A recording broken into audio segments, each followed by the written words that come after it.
Welcome back to the channel. In today's video, I'm going to show you guys how to get the handsome Squidward filter on Instagram, and then obviously you could use it, record it, take the video, and then put it over on your TikTok or Snapchat, whatever social media you would like to use. But anyways, I'll show you guys how to get this filter on Instagram. All you have to do is head over to your Instagram application and go on the application.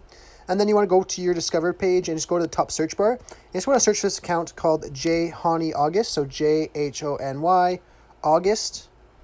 Then you want to click on the profile, go over to his filters, and you'll see the first filter to your right is the handsome Squidward filter. You want to click on that, and then you'll be able to save it to your camera roll just by clicking the download button.